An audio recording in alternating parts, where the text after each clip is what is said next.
Sasa mimi mwanangu na swali lingine hapo hapo kwa mademo. Ni ulishawahi kudate na mademo wangapi wakati mmoja? Idadi kubwa ya mademo ambayo ulishawahi kudate nao kwa wakati mmoja. Idadi kubwa. Yaani kuwa mwazi, kuwa mkweli. Kwa sababu sisi ni wanaume tunajiwana. Yaani usitaki kuniambia demu mmoja, hapana. Kuna namna uweze kuishi na demu mmoja. Mimi mbona naweza? Wewe niambie idadi kubwa ambayo ushawahi kudate nao kwa wakati mmoja. Mimi ni mwaminifu. Kwa mwanangu wewe waga una date na demu mmoja tu. Demu mmoja mwanangu. Unaweza mengi. Kwa hadi sasa hivi na demu mmoja. Sasa hivi na demu mmoja. Unaweza kumtaja? Anaitwa nani demu? Hapana, anajijua. Anajijua.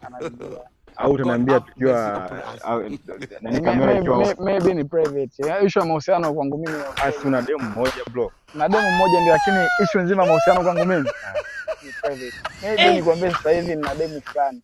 Nimtaje na jina lake. Najua sasa hivi upo na nani? Kwa demu wako umwamini. Sio simwamini. Basi bro haina shida mimi nimekuelewa. In short ni kwamba huyu jamaa hana demu mmoja. Angekuwa na demu mmoja angetuambia jina la demu wake. Wanaume tunajuana bana. Huyu jamaa hana demu mmoja. Ni waaminifu mwanangu kama mimi. Sema nini siku ya Valentine Day msurprise demu wako. Acha basi. Ushawahi kumpata zaidi ya 10,000 hivi? Zaidi ya 10,000? Zaidi ya 10,000. Yaani kitu chenye thamani ya 10,000. Kitu chenye thamani ya 10,000 kampelekea. Inawezekana. Nikiwa nacho mimi nitampa, kama sina. Swali la uchokozi. Ulishawahi kumpelekea zawadi nani demu wako zawadi ya nguo ya ndani? Demu wangu nguo ya ndani. My lord. I wonder. Nakumbuka.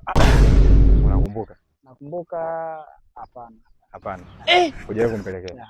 Kwa hiyo wewe unafanya tu kumvua tu, lakini hujui aliyemvisha ni nani. Basi fresh mwanetu ina shida.